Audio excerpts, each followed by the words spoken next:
자, 이미 이 지문에서 나온 얘기인데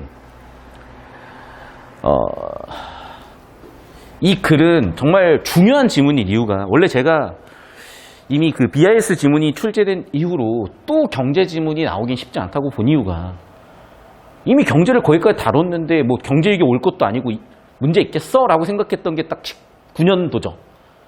20학년도죠. 20학년도 수능. 근데 코비드-19는 실제로는 작년 20년 1, 2월에 갑자기 확 문제가 됐던 거잖아. 그러면서 나는 이 지문이 야씨 좋댔다. 금방 나오겠다. 왜? 봐봐. 일단 흐름을 보면요. 물물교환 경제체제에서 화폐경제체제로 그러면서 중상주의, 고전학파, 케인즈학파로 이어지는 전체 경제 흐름을 다루고 있는데 고전학파는 우리가 이미 배워서 알고 있어요. 뭐냐면 금리를 낮추면 통화량을 늘리면서 소비 투자를 늘리면서 수요 공급을 늘리면서 경기를 활성화시킬 수가 있는 거거든. 자, 그러면 각국 정부들이 어떤 선택을 하냐면요. 경제 위기가 오잖아요. 저렇게 하는 거야.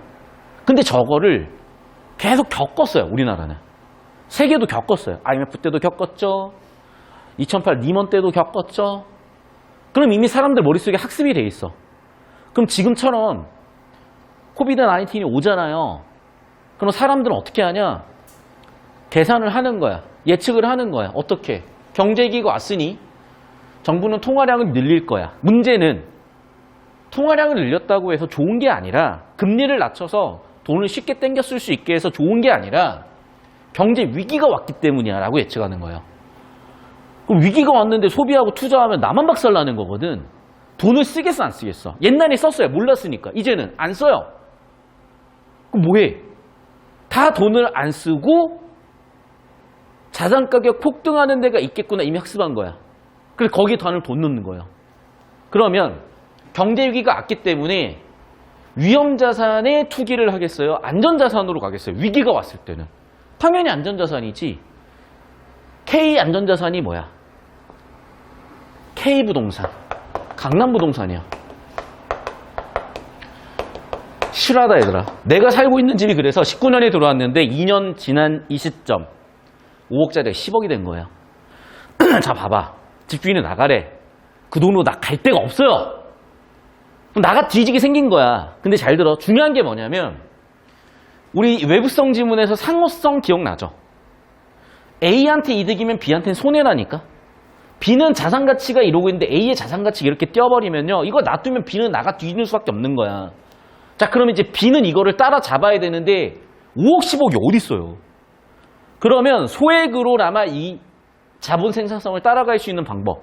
그게 뭐겠어? 그렇죠. 그러니까 B들은 죄다 어디 시장으로 뛰어들어? 죄다 이유는 주식 시장으로 뛰어드는 거야. 알겠어? 이건 사이클이야. 부동산 한번 빵 뛰었죠? 씨발 따라잡아야 되는데 아이 주식이라도 사자. 주식이 뛴 거야. 근데 주식인 내가 안 올라타는데 어머나 어느새 주식은 다 올랐네.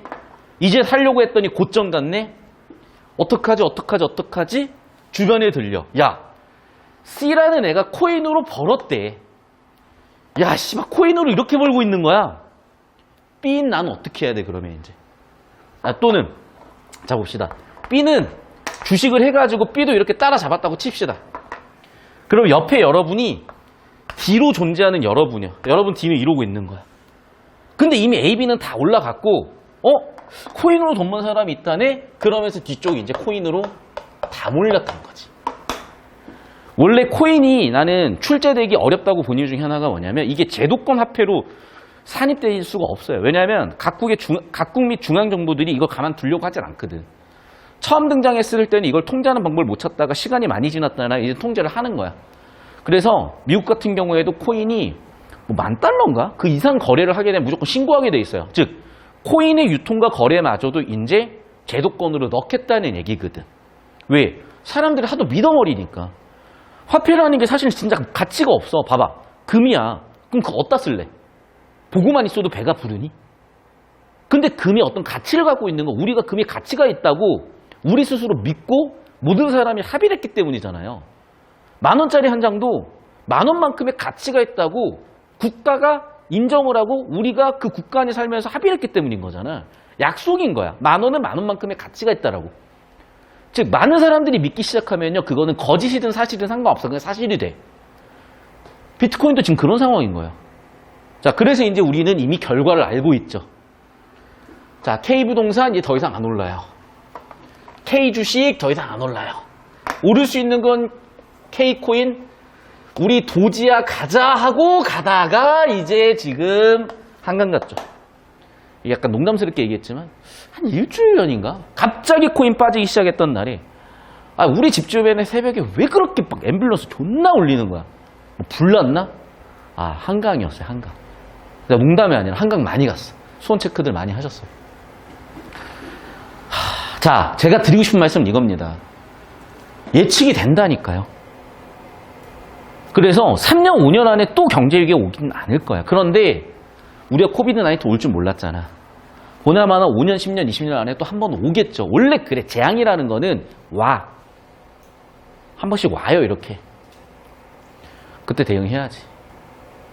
알고 있어야 된다고요, 그러니까. 오케이. 자, 그러면 이제 그걸 수능에서는 어떻게 다루는지 봅시다. 자, 그래서 1달락은 뭐라고 세팅했냐? 물물교환 경제체제에 대해서 얘기를 해. 갑자기 조합이 나와요. 뭔 얘기인지 설명 좀 할게. 자, 봐봐. 여기 핸드폰이 100만 원이라고 칩시다. 여기 분필이 10,000원이라고 칩시다. 교환 비율이 2개만 있으면은 100대 1 1대 100 끝이야. 그쵸? 그런데 여기에 얘가 10만 원이라고 칩시다. 그럼 봐봐. 교환 비율은 1대 10, 1대 10, 1대 100 세 가지가 나타나죠. 그런데 이게 문제가 하나가 더 생겨봐. 얘는 50만 원이라고 칩시다. 그러면 얘랑 교환비가 생기겠죠. 얘랑 교환비가 생기겠죠. 얘랑 교환비가 생기겠죠. 얘랑 교환비가 생기겠죠. 얘랑 교환비가 생기겠죠. 듣기만 해도 골 때리죠. 즉 나는 니네가 경우에서 안 배운다고 생각했는데 배웠더만 고1 때 수학 시간에. 조합 NC 2가지의 상대 가격이 생겨버리는 거예요. 문제는 뭐야? 내가 핸드폰 팔러 갔는데 이렇게 해야 돼. 그러면 여러분 손가락은 5개를 받을게요. 분필은 100개를 받을게요. 파워포인트는 50개를 받을게요.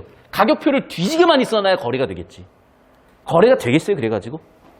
그래서 물물교환 경제체제는 처음에 경제체제가 미미했을 때는 상관이 없는데 경제체제가 크기 시작하면요. 상대 가격 경우수가 뒤지게 많아지는 거야. 그럼 핵심은 뭐겠어요? 상대 가격을 고정시켜버리면 되는 거지. 그래서 화폐로 가치 고정을 해버리는 거예요. 그래서 화폐 경제체제가 들어오면서 해결이 됐냐? 될 것 같았으나 글로벌한 뭔가. 그러니까 일단은 2달락 초반부에 나오는 게 알렉산더 대왕 얘기가 나오잖아. 전쟁을 해. 다 정복했어. 금 다 갖고 와. 화폐로 쓰이던 귀금속 금의 양이 많아지니까 물가도 높아져 버리는 거야. 반대로 금의 수요가 많아지면서 금 공급량이 딸려버리면 물가가 떨어져 버리는 거예요. 즉 무슨 문제가 생겨? 인플레, 디플레가 생기는 거야. 이해됐어? 무슨 얘기냐면 이거야. 봐봐. 자, 전쟁을 했어요. 그러면 자, 페르시아의 예를 들면 알렉산더 대왕이 있었던데 어디지? 거기가? 알렉산더 대왕 어디야? 아테네 위, 그리스 위 뭐였지? 마케도니아. 네. 자, 봐봐. 마케도니아에 금이 100 있다고 칩시다. 근데 페르시아 정복했는데 페르시아 금이 1000 있다고 칩시다. 그럼 갑자기 금이 1100이 들어온 거야. 그런데 봐봐. 식량이 1000만큼이 새로 들어온 것도 아니고요. 물자가 1000만큼이 새로 들어온 것도 아니잖아. 금만 1000만큼이 새로 들어온 거야.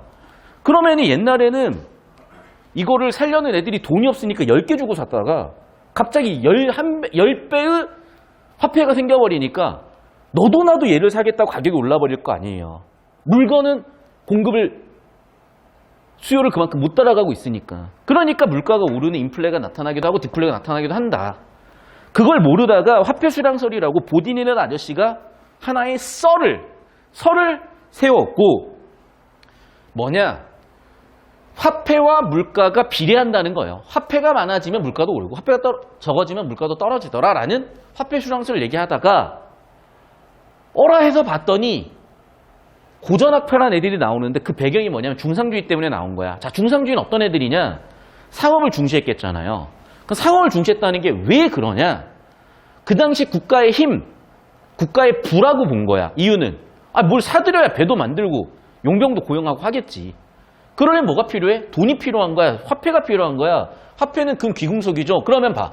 이걸 어떻게 하면 늘렸겠어?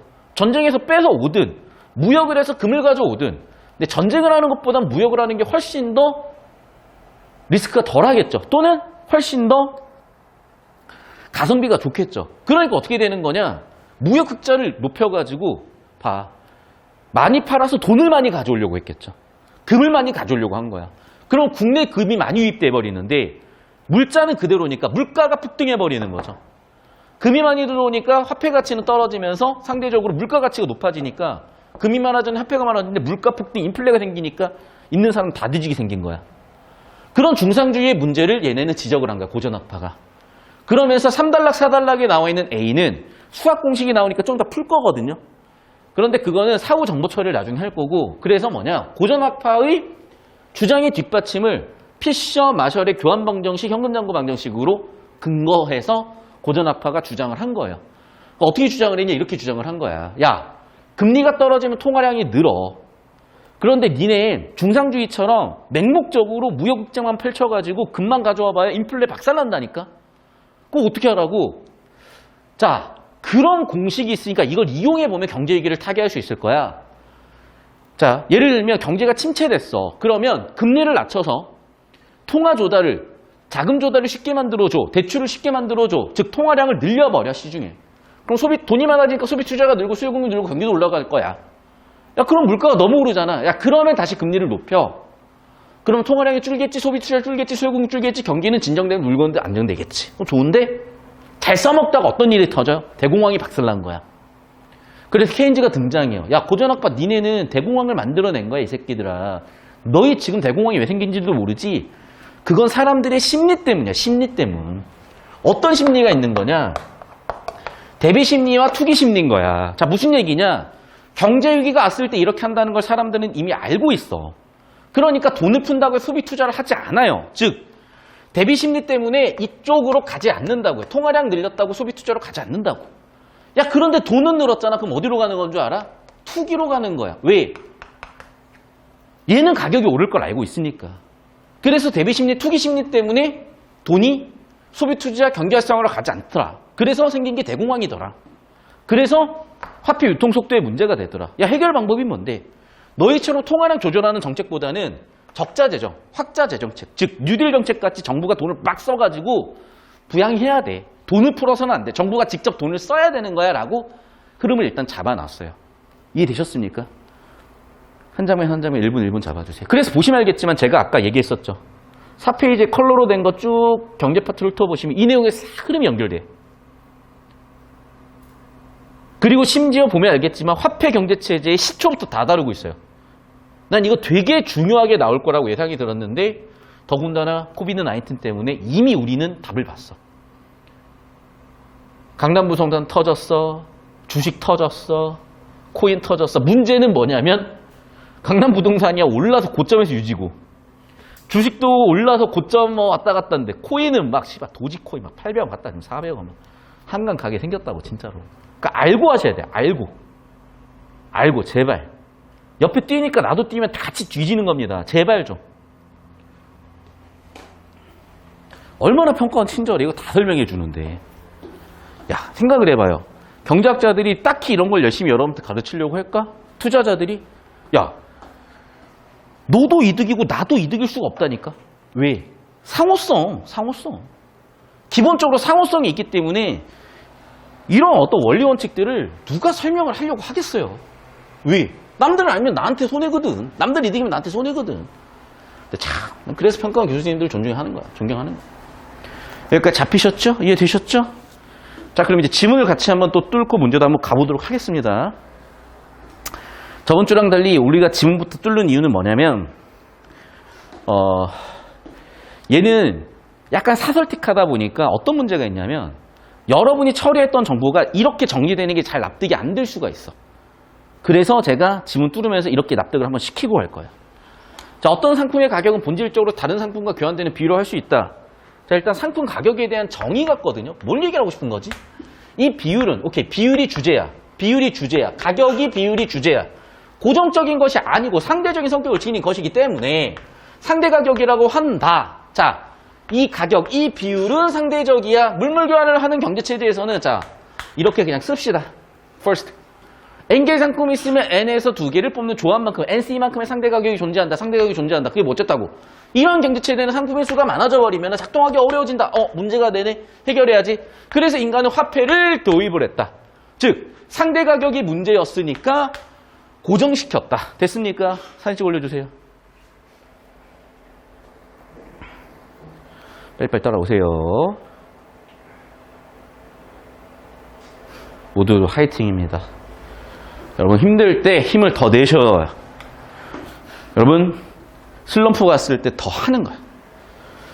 배팅 1000개 휘둘러서 내가 안 된다. 그럼 2000개 해보는 거야. 3000개 해보는 거야. 뒤질 때까지 해보는 거야. 안 되면 그때 포기하세요. 그때 다른 길 가세요. 자꾸 인생을 어정쩡하게 하다 말고 어정쩡하게 하다 보면은 나이 30 먹고 40 먹고 후회를 하고, 후회라는 게 중요한 게 아니라 그때 돼가지고 다시 하려고 한다니까. 지금 하는 거예요, 여러분. 지금 여러분의 극한까지 가는 거예요. 여러분의 한계를 초월해보는 거예요. 그래도 안 되면 그때는 받아들여져. 그러면 그 문을 닫고 새로운 문을 열 수가 있습니다. 그런데 문 대충 열어놓고 적당히 하다 말면, 적당히 새로운 문에 계속 끼우려다 보면은 기존에 끝을 안 봤던 것들 때문인가 싶으면서 나이 먹고 계속 돌아간다니까, 인생을. 지금 승부 확실하게 보세요. 자, 봅시다. 그렇지만 화폐를 절대적 가치를 지닌 자산으로 보기도 어렵네. 문제 해결하려고 왔더니 문제가 안 되네. 왜 그럴까? 그대로 보니까 금의 예시를 가지고 설명을 해줄게요. 희소성이 커지자 상품 가격이 하락하기도 했으며 알렉산더 페르시아 정복으로 페르시아 금이 유입돼 버리니까 급격한 물가 상승을 겪기도 했다. 이는 상품 가격이 변한 것이 동시에 첫 번째 원인이죠. 두 번째 원인은 화폐 가치의 변함이다. 무슨 얘기를 하고 싶은 걸까? 16세기 보딘이라는 아저씨, 복 크게 쓴 듯 쓰시고, 이러한 현상을 통해 화폐용 금이 물가와 비례다. 금의 양이 물가와 비례적 관계다. 그게 뭐야? 화폐 수량설이라는 게 주장됐구나. 이후 18세기에 고전학파라는 애들이 나왔어요. 자, 그럼 봐. 지금 화폐 경제체제는 두 번째 경제체제. 그리고 이제 중상주의 학파들은 세 번째 경제체제, 고전학파들은 네 번째 경제체제까지 나온 거야. 자, 봅시다. 고전학파로 불리는 사람들은 화폐 수량설을 근거로 당시 주류의 중상주의 정책을 비판했다. 중상주의학자들은 모든 학자 통일된 화폐의 기금석을 부의 기본으로 보고 이를 늘려야 국부가 늘어난다. 국가의 부는 금에서 오는 거니까 무역 흑자를 해야 금이 많아질 것이다. 그래서 무역 흑자를 해야 될 것이다. 이에 대해서 고전학파는 반박했죠. 왜? 야, 너희 무역 흑자를 해버리면은 화폐가 많아져 버려. 화폐가 많아지면 화폐 가치가 하락돼. 그러면 당연히 국내 물가 상승하면서 인플레 때문에 뒤질 거야 라고 얘기를 한 거고, 예시 근거로서 설명했죠. 구조 잡았어? 사진 찍어 올려주세요.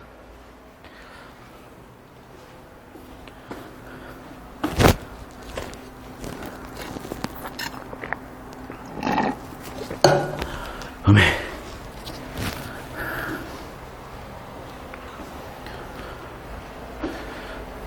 필기 열심히 하세요.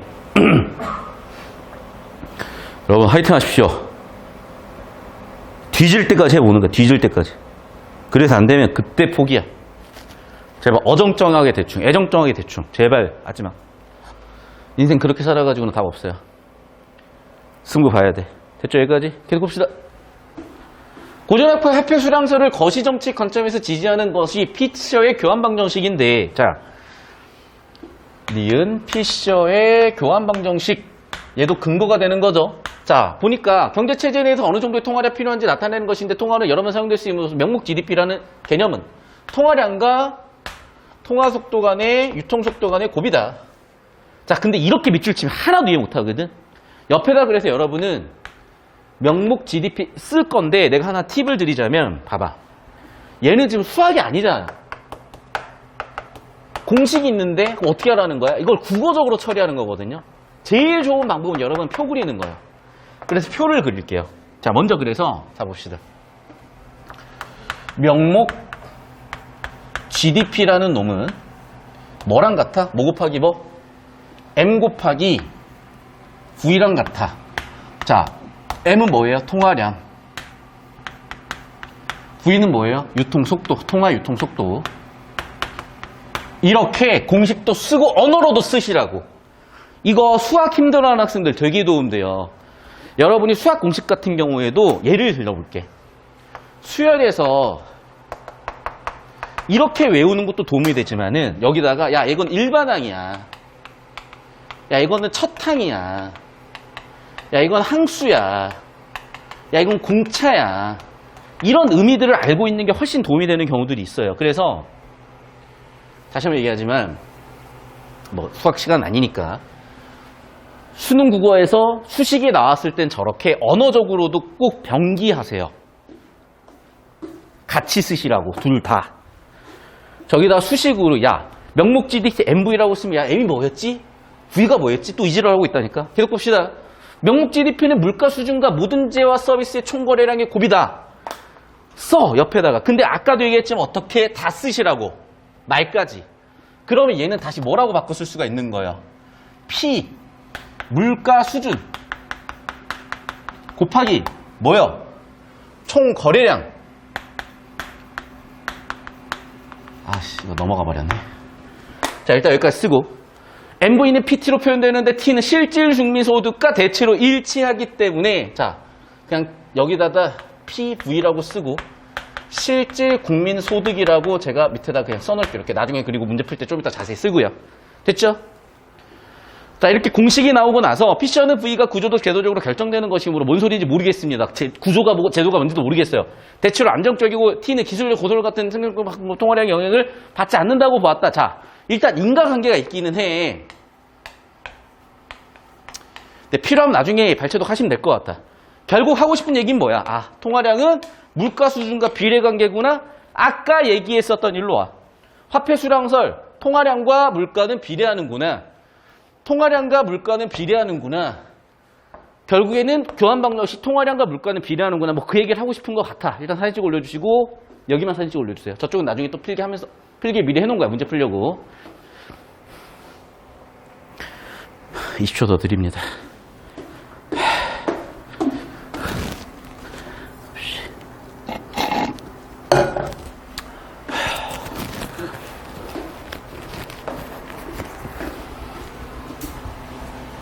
피셔의 교환 방정식이 통화 공급을 중심으로 하였다면 마셜은 통화의 수요를 중심으로 했다. 공급이고 수요. 아, 공급과 수요의 차이에서 봤구나. 제가 근데 물론 정리해야 되는데 안 정리했어요. 문제 푸는데 크게 필요 없어서. 근데 여러분이 연습할 때는 여기다가 통화에 대한 공급과 수요의 관점이다. 이런 거 비교 대조해 주셔도 좋아요. 다시. 이쪽으로 오세요. 경제 주체들이 필요로 하는 통화량 M은 명목 국민소득, 즉 물가 수준 P와 실질 국민소득의 곱으로 나타낼 수 있다. 자, M이라는 놈은 P 곱하기 Y래요. 그래서 마셜은 여기에 경제 주체들 상품 거래 이용하거나 장래 일에 대비하게 보유하고 있는 화폐 보유 비율이 높을수록 통화량이 많이 필요하기 때문에 결국 나온 식이 뭐냐면 이거죠. 이게 훨씬 중요하겠죠. 그리고 또 뭐야? K는 역수가 된대요. 자, 이거 나중에 좀 정리할 건데 그래서 정리하면은 K는 뭐라고? V분의 1. 자, V는 뭐였어요? 아까? 유통속도.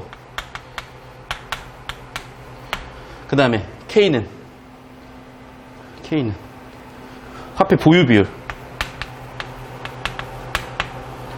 표 그렸어야 돼요. 이거 좀 이따가. 자, 정리하면 그러므로 K값이 크다는 건 통화가 어떠하나 유통되지 않는다는 것을 의미한다. 현금점검 방정식은 교환 방정식과 달리 자, 봐봐. 구조가 다 계속 뭐야? 비교 대조죠. 비교 대조하는 문제가 무조건 나오겠구나라는 생각을 하셔야 되는 거고 그게 몇 번 문제로 설계돼서 나오냐? 그게 2번 문제로 설계돼서 나오고 있다고요. 됐냐? 사진 찍어 올려주세요.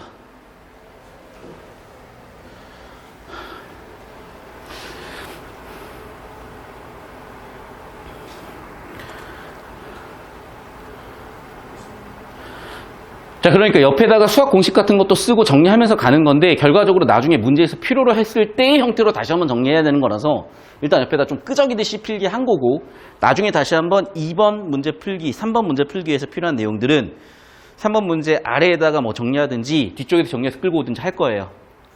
계속 봅시다.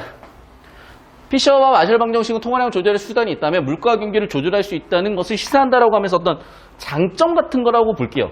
PS 구조일 수도 있고 이를 바탕으로 통화량을 조절하기 위한 여러 정책 수단. 야, 이걸 보고도 기출 연계되는지 모르면 진짜 어떡하냐. 기억납니까? 18, 6월과 18 수능. 18.6월에서는 통화정책 기억나죠? 준칙주의와 재량주의. 그리고 18 순우에서 뭐가 나왔었어? 정책수단. 미세조정 정책수단. 기억납니까? 아예 그냥 엮어서 내는 게 보이는데 왜 자꾸 아직도 그러면 안 된다고. 제발 좀 여러분 기억해야 돼. 내가 아까 흘러가듯이 얘기해가지고 여러분 지금 놓친 것 같은데 제발 새겨 들으세요. 첫 번째, EBS와 기출은 내용적인 시험 범위야. EBS와 기출은 사고 방식에서의 시험 범위야. 어떻게 해야 돼요 그러면? 내용적으로도 사고 방식으로도 머릿속에 저장이 돼 있어야 된다니까. 여러분 머릿속에 저장했으면 인출이 돼야죠. 그 가장 간단한 방법이 뭐냐? 쓰는 거라고요. 그래서 지금까지 수업을 들으셨던 여러분의 손필기 복습하세요. 하다 보면 보나마나 묻힌 부분이 나올 거야. 자, 5월 기간 동안은 6평 대비 동안에는 일단 보충 영상들 제공을 해드릴게요. 무료로. 알겠어? 원래 10주 정도만 해주기로 했는데 어차피 뭐 얼마 남지도 않아서 다 보지도 못해 10주. 자, 그러면 이제 거기서 여러분이 부족한 부분들을 요청하세요. 개인 톡으로. 그러면 제공해드릴게. 그러면 이제 거기서 뭘 봐야 되겠어? 자기가 어버버하고 있는 부분들. 그럼 혼자서 다시 한번 구조도 잡아보고 영상 보고 복습 정리하고 다시 한번 그걸 생각 정리한 거를 다시 한번 손을 쓰고. 자, 그게 이제 수업으로 들어오면 어떻게 되는 거냐? 수업 시간에 열심히 필기 따라왔죠? 이해했죠? 이해가 안 되는 부분들은 그날 수업 끝나자마자 수업 후기를 적어주시면 그 열심히 하는 학생들은 보충 영상 무료로 드린다고 했습니다. 보충 영상 그날 수업한 거 그 다음날 받으세요. 보세요. 자기가 이해했다 안 됐던 부분들 다시 한번 읽어보시고 원론서가 있으면 원론서도 보시고 보신 다음에 다시 한번 복습 교재를 여러분 손으로 정리하는 거야. 그렇게 여러분 손으로 써내는 작업이 봐. 내가 눈복습 수업 듣고 다시 한번 눈복습 또는 수업 시간에 필기하면 입력이 된 거고 그 입력된 걸 정리해가지고 손으로 쓰면 그게 출력이 되는 거야. 입력과 인출, 즉 시험장에서 할 인출을 이미 거기서 연습하는 거라고요. 그래서 결국에는 수업 시간 한번 썼고 다시 한번 복습 정리해서 머릿속에 완결지은 정보를 손으로 써서 복습에다 정리를 해놔야만 내용적으로든 구조적으로 머릿속에 남아있는 상태가 되는 거예요. 그 남아있는 상태에서 이런 기출 지문들과 소재들을 자꾸 엮어가야만 뭔가 보이는 거지. 그거 자꾸 대충 여러분 하던데, 야, 여러분. 우리가 공부를 하면요. 자꾸 이렇게 하려고 그래. 얘는 익숙한 영역이야. 얘는 학습이 아니에요, 여러분. 아니, 익숙한 거 하면 성적이 오르겠니? 그대로지? 그러면 익숙하지 않거나 불편한 영역까지 나가야 되는 거라고요. 몸도 똑같아. 운동도 똑같아. 내가 옛날 모습 보면 이게 이제 여러분 제가 이제 살컵이라고 생각하는데 벌컵이에요. 근육입니다, 다. 아, 진짜로. 한번 오셔가지고 한 번씩 때려봐. 아, 빵빵해요. 아주 그냥 단단해. 내가 옛날에는 어조비에 멸치였어. 근데 왜 갑자기 몸이 이렇게 커졌냐? 똑같아. 운동을 해도 이 정도만 하고 있으면 몸의 변화가 없어. 그러면 자극의 역치를 넘길 만큼 계속 신체 자극을 주다 보면요. 어떤 순간 뛰는 거야. 즉 내가 이만큼의 운동을 했기 때문에 몸도 커지는 거고 지식도 커지는 거고 사고방식도 성장하는 거예요. 근데 자꾸 선생님 이해가 안 돼서 식 한번 뭘 할게요. 이해가 안 돼서 식 한번 뭘 할게요. 여기서만 하고 있는데 무슨 성장이 있겠냐. 운동도 깨작깨작 공부도 깨작깨작 무슨 변화가 있겠어요. 다시 옵니다. 이미 기출된 내용을 기반했기 때문에 무슨 얘기인지 알아. 그래서 기준금리 얘기도 이미 알아. 정부에서 기준금리 높이면 당연히 채권 보유하는 것이 이익이 되니까 채권 보유가 늘고 그러다 보니까 뭐래? 통화량이 감소한대. 금리가 높아져서 채권 보유해 통화량 감소한대. 반대로 기준금리를 낮추면 어떤 일이 벌어진대. 채권을 현금화해버려. 시중에 통화량이 많아지네. 통화량이 많아지면 어떻게 돼? 물가 경기도 늘어날 것이고 성공적으로 적용되었다. 아우 너무 좋아요. 그랬어. 그러나 어떤 문제가 생겨? 대공황이라는 문제가 생겨버린 거죠. 됐어? 사진 좀 올려주세요.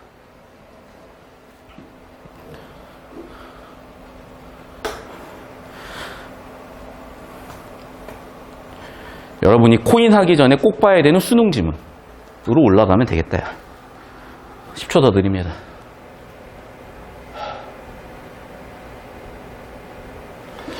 자, 계속해서 봅시다. 마셜의 영향을 받은 케인즈가 나왔죠. 이제 드디어. 5번째. 케인즈. 뭔 얘기를 하는지 봅시다.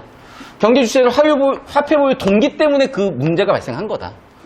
통화 유통 속도와 금리 정책에 대한 고전학파의 견해를 비판했다. 그는 통화 보유 동기에는 상품 거래 이용하거나 장래일에 대비하기 위한 동기 외에도 거래, 대비 같은 것도 있으나 뭐라고? 투기적 동기가 있다. 결과적으로 유통속도가 안정되지 않아가지고 생기는 문제예요. 자, 투기라는 거는 물론 불로소득이라는 측면에서 보면 부정적 의미지만 경제학적으로 봤을 때는 자산가치 쪽을 예측해가지고 그것으로서 이익 실현을 하려는 일종의 경제활동 장점이라고 볼 수도 있는 거다. 왜? 적절한 데 투자라면 그만큼 그 적절하게 투자된 것이 자본, 즉 자본주의는 자본이 생산수단, 적절한 곳에 생산수단을 투입해줬죠. 그러면 훨씬 더 효율성이 늘어날 수도 있는 거니까.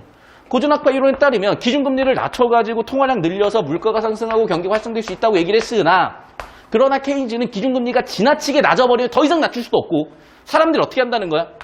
예상을 한다는 거야. 예상을 한다고. 예상을. 심리적으로. 그러니까 어떻게 돼? 투기로 간다고요. 투기로. 그럼 화폐에 대한 투기적 수요가 증가하게 되면 통화량을 아무리 백날 늘려도 물가는 경기는 그대로 위축돼서 존재해버려. 어떻게 그래서?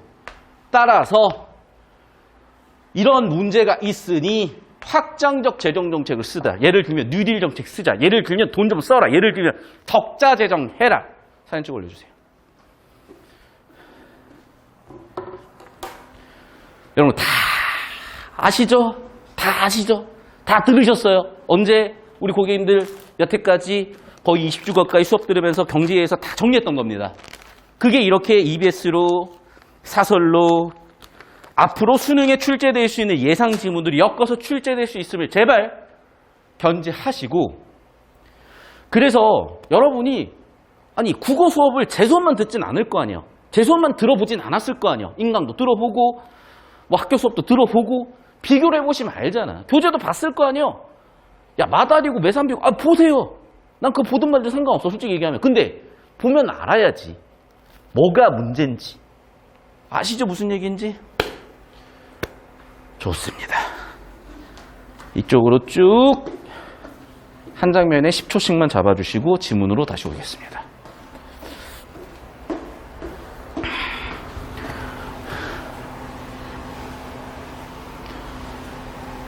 아휴.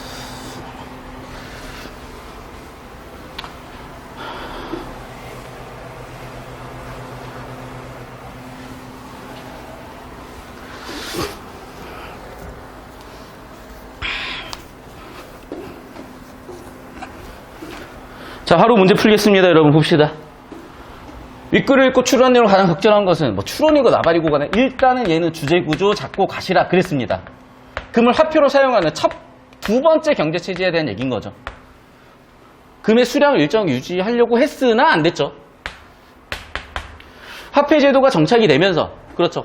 첫 번째 물물교환에서 화폐제도로 갔었죠. 모든 상품 가격이 상대 가격에서 절대 가격으로 만들려고 했으나 고정되지는 않으면서 문제가 생겼죠.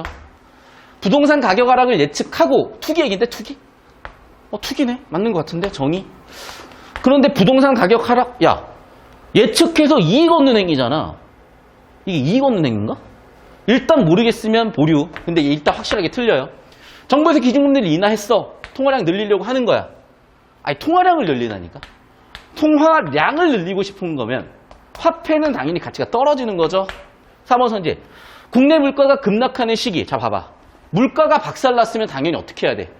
금리를 낮추고 통화량을 늘리고 소비 투자를 늘리고 수요 공급을 늘리고 경기를 높여주는 이런 일이 있는 거잖아. 그쵸? 그러려면 봐봐. 무역 적자를 해야 돼? 야, 통화량을 늘리려면 흑자를 해야 돈이 들어오는 거 아닙니까? 맞죠? 뭐 문제 있어? 이 문제에서? 카톡으로 지금 스트리밍 환경 다시 한 다음에 진행할 거라고 5분만 잠깐 쉬었다 오라고 그래. 먼저 카톡을 써줘. 이 문제에서 끊긴 거지? 네, 맞습니다. 5분 뒤에 시작한다고 해줘.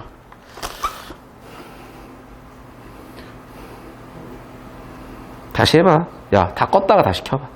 모든 걸 다시 껐다가 다시 켜봐.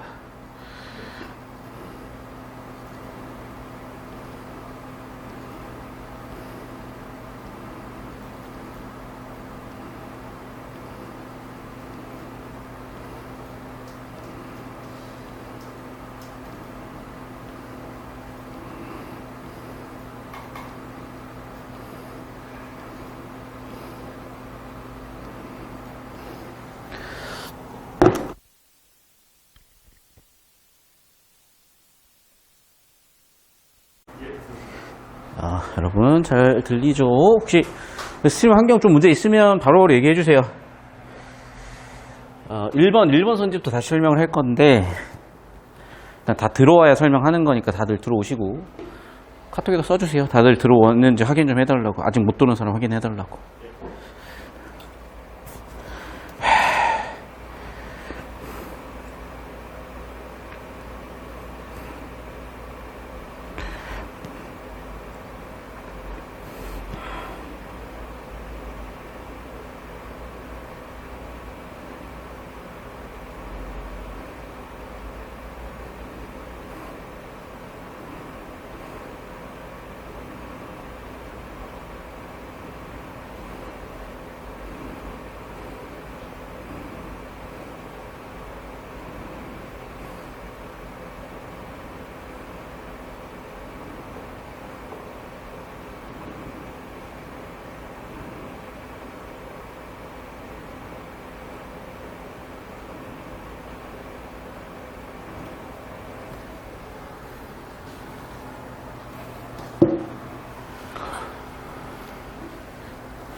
마이크 잘 잡히죠?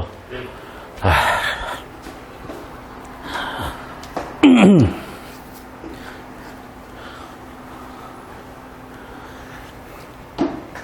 아이고.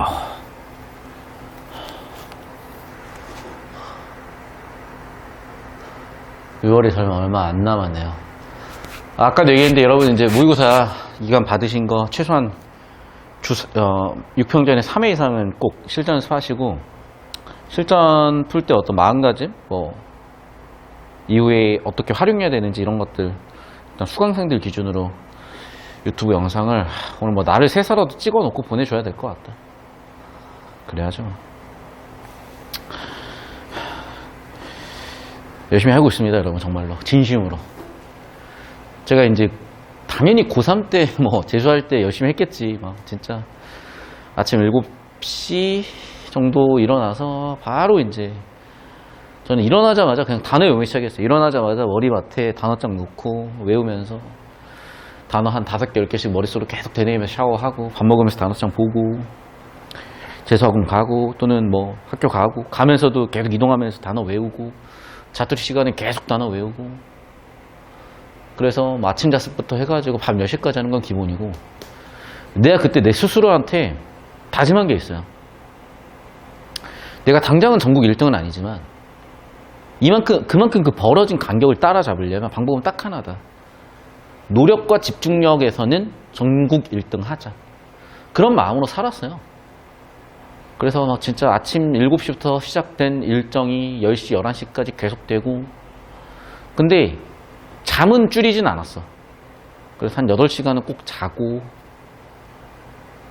8시간 외에는 공부만 했어요. 진짜 나는 순 공부 시간 15시간, 16시간 나왔던 것 같아요. 어떤 날은, 어떤 주는 말을 한 번도 안 한 적도 있어. 주변 친구들. 그렇게 열심히 했어요. 그리고 결과는 당연히 좋게 나옵니다. 그렇게 하면. 근데 다만 안타까웠던 게 뭐냐면 우리 때는 정보가 없으니까 노력만으로 승부를 봤거든요. 물론 타고난 머리도 있을 수 있겠지. 근데 이제는 정보 싸움이야, 사실은. 그래서 노력만으로 해결되지 않는 시대가 돼버렸고 어떻게 보면 불공평하지만 어떻게 보면 우리한테는 이득인 거야. 제발 좀 활용하세요. 자, 시작하면 되죠. 이제 봅시다. 자, 첫 번째 문제는 추론이든 뭐든 일단 주제구조라고 전제하고 가면요. 1번 선지 금을 화폐로 사용하는 경제체제 두 번째 경제체제였죠. 수량을 일정하게 유지하거나 뭔가 통화량을 일정하게 유지하거나 하여튼 상대 가격을 고정시키려고 노력했으나 결국에 안 되면서 문제가 터졌고 화폐제도 첫 번째가 물물경제체제 첫 번째가 화폐제도로 정착되면서 상대 가격이 절대 가격으로 고정시키려고 했으면 안 됐죠. 역시 3번 투기잖아 이게. 그렇지. 근데 이제 투기는 이익을 추구하는 건데 얘는 이익 추구인가 잘 모르겠고 넘어가요. 그러면 4번 선지 금리 인하면 당연히 통화량 늘죠. 그러면 당연히 화폐 가치는 떨어지고 화폐 가치 높아진다고 그랬으니까 틀렸고 마지막 5번 국내 물가가 박살이 났어요. 그럼 금리를 떨어뜨려서 통화량을 늘려서 소비 투자 늘려서 수량 공급 늘려서 수요 공급 늘려서 경기를 높여야 되잖아. 그러려면 일단 통화량을 늘려야 되는데 통화량을 늘리려면 무역 흑자가 있어야 우리나라 안으로 돈이 들어올 거 아니야. 그렇죠? 무역 적자가 아니라 무역 흑자를 만들어야지. 무역 흑자를. 정답 3번이죠. 사진 찍어 올려주셨습니까 혹시 이거? 네. 사진 찍어 올려주세요. 그러니까 주제 구조 자꾸 원리 이해해야 풀리는 거지. 이거 일치로 풀면 진짜 끝이 없어요. 정말로 정모량 많습니다. 자, 잘들 잘 하고 계신 느낌이고 이제는 여러분한테 실전 시간 안에 여러분이 가지고 있는 그 잠재성을 발휘하는 단계만 남은 것 같아요. 자, 2번 문제 보도록 할게요. 기억 리을에 대한 설명. 자, 그런데 봐봐. 일단 기본적으로 이거는 학자들이죠. 그리고 당연히 이게 전개 방식과 밀접한 관련이 있었고, 그리고 당연히 얘는 비교대조 표 그렸으면 도움이 됐을 건데, 하나 더. 근데 워낙 이게 눈에 너무 띄었단 말이야. 무슨 얘기냐면 여기까지 가지 않더라도 선지를 판단하다가 이거 해야지 라고 가주시면 좋을 것 같은데요. 일단 보시면 알겠지만 기억 보딘, 니은 피셔, 디귿 어딨냐? 마셜. 그러니까 얘는 비교 대조를 해보면 이거였던 거야. 얘네는 고전학파의 관점이었고요. 얘네는 케인작파잖아.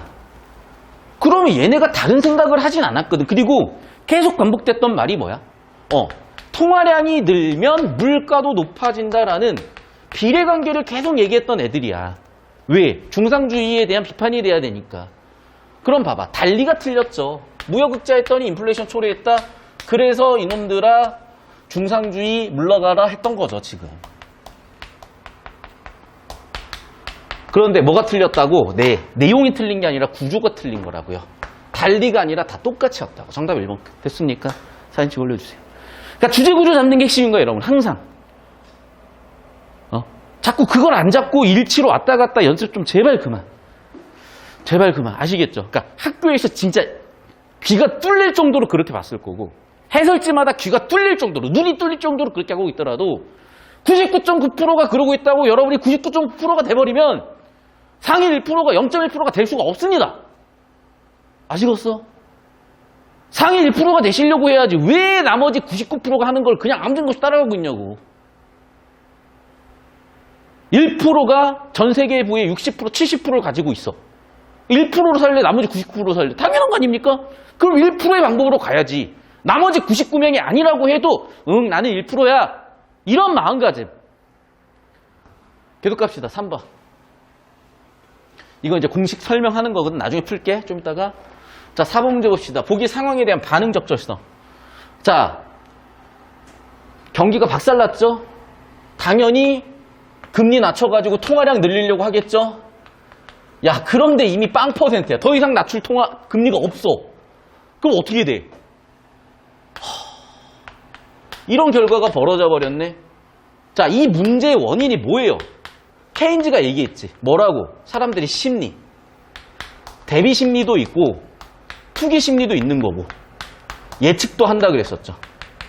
그럼 뭐 하겠어? 예측을 하겠죠? 이런 문제가 있죠? 이런 문제가 있죠? 대신에 사람들은 뭐 해? 그래. 보유하려는 심리가 있잖아. 그러면서 어떤 일이 벌어져? 투기. 정확하게 지문 원리 내용 이해해서 적용 끝. 사진 찍어 올려주십시오. 필기하십시오. 자, 그러면 결국에는 글 전체를 관통하는 원리들을 하나하나 적용해보면서 선지 판단을 할 수 있느냐, 선지에 적용된 원리들을 이해했느냐 물어볼 텐데 10초 더 드립니다. 필기하세요. 그러니까 다시 한번 얘기하자면 여러분, 제가 써드리는 건 수학의 풀이과정 같은 거야. 수학도 그 풀이과정이 사고과정이잖아요. 국어도 지금 풀이과정 필기가 사고과정입니다. 안 써도 되냐? 안 써도 되지. 왜? 수학 꼭 다 써야 다 맞는 거 아니야. 누가 1, 2, 3, 4번에 풀이과정을 씁니까? 그런데 막 20번, 21번 풀이과정 안 쓰고 암산으로 풀라고? 검토돼? 검산돼? 실수 잡혀? 사고과정 다시 한번 잡혀? 생산과 소비가 늘어나지 않는 현상이 계속된다면 봐봐, 문제죠. 케인즈는 어떤 해결하라 그랬어? 야, 통화량으로는 해결이 안 되니까 너희 돈 좀 써? 오케이. 중앙은행에서 기준금리를 지속적으로 인하한 것은 통화량을 늘려가지고 활성화시키기 위한 거 맞죠? 핵심 원리? 자, 잠깐만 혹시 까먹은 학생 있을까 멜로 봅시다.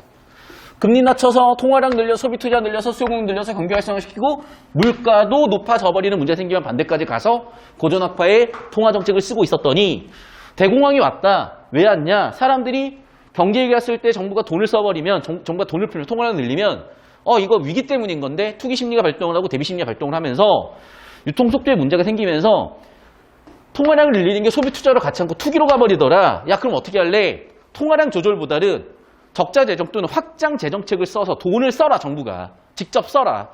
가게나 기업에다 돈을 주지 말고 니네가 직접 써라. 그 얘기인 거죠. 그러면 금리 인하, 통화량 늘려 이 얘기 보이시죠? 이런 현상이 왜 계속 벌어져? 자, 원인은 아까도 얘기했지만 투기 심리. 그러면 정부가 직접 써라. 사람들이 현금을 아무데나 사용하지 보유할 현상이 나타나는 것은 현상 2. 현금에 대한 투기적 수요가 심리적 원인 때문.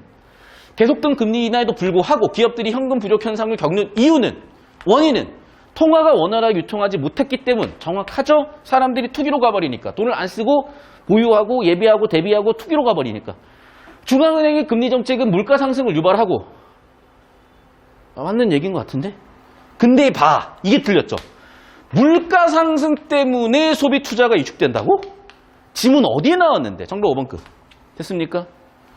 그러니까 이게 경제적으로 맞는 얘기일 수는 있어. 물가 상승이 되면 사람들이 돈을 가지고 있어도 물가가 올라버리니까 소비가 쉽지가 않잖아요. 이런 문제가 발생할 수 있으나 이 얘기는 이쪽으로 와. 이 뒤쪽 얘기죠. 뒤쪽 얘기. 지금 여기는 일단 여기서 문제가 생기는 거라니까. 여기로 가지도 못했어. 근데 얘는 지금 이 얘기를 하고 있잖아요. 정답 5번 끝. 됐습니까? 자, 다시 한번 1분 1분 필기해 주시고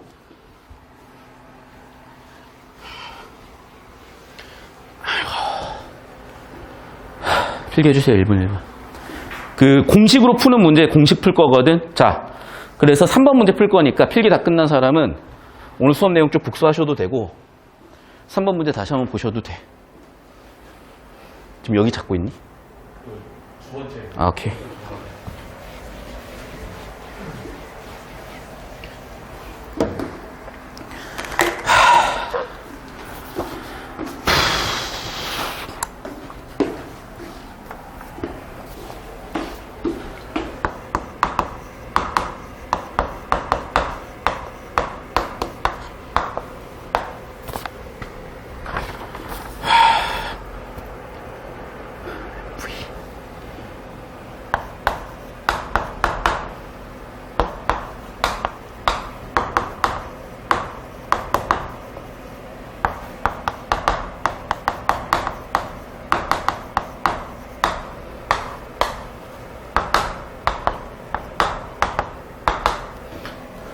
저 잡으셔도 돼요. 자, 여러분 필기하셔도 됩니다. 지금 3단락, 4단락 내용을 필기로 정리하고 있는 거거든. MV는 PT.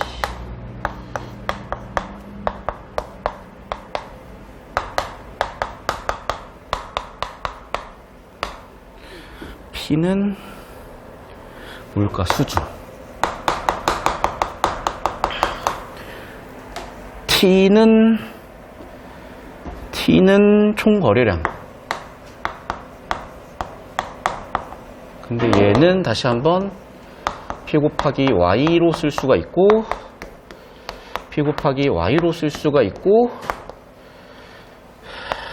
Y는 국민소득, 실질 국민소득. 여기까지 끝났고 M은 KVY, KPY. 그래서 K는 V분의 1. 그래서 KA는 VA분의 1. 다시 한번 얘기하지만 K는 보유 비율.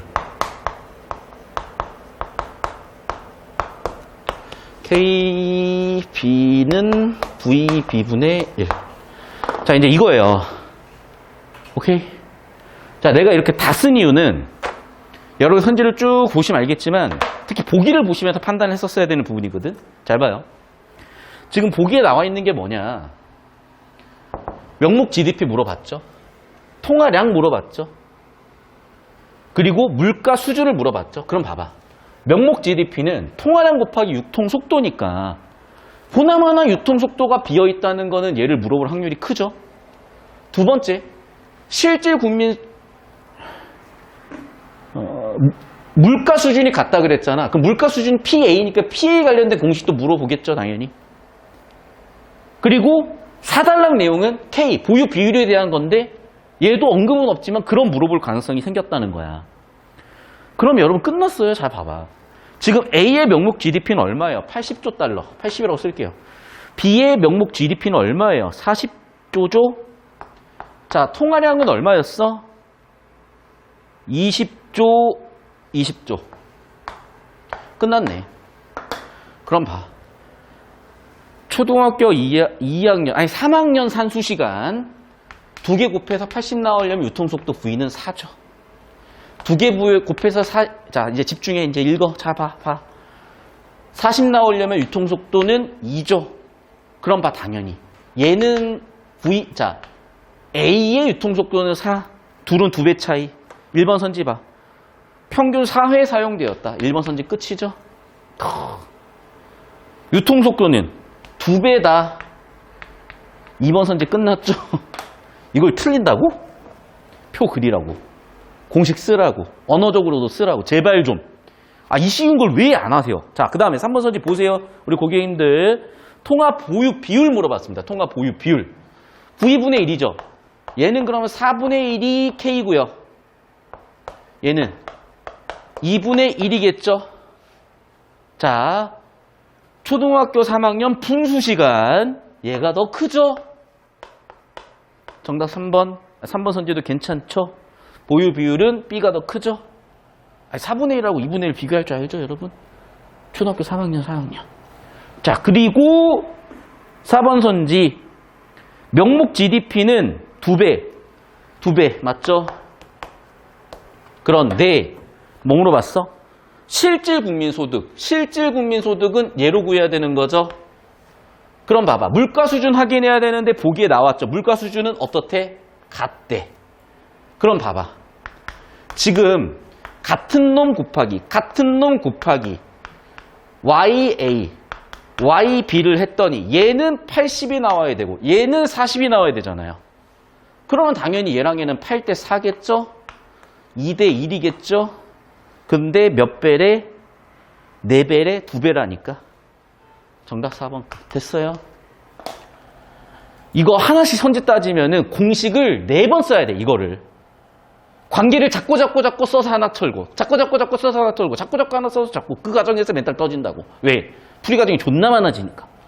표 한번 처리, 공식 처리, 표 안에다가 넣기만 하면 끝날 문제.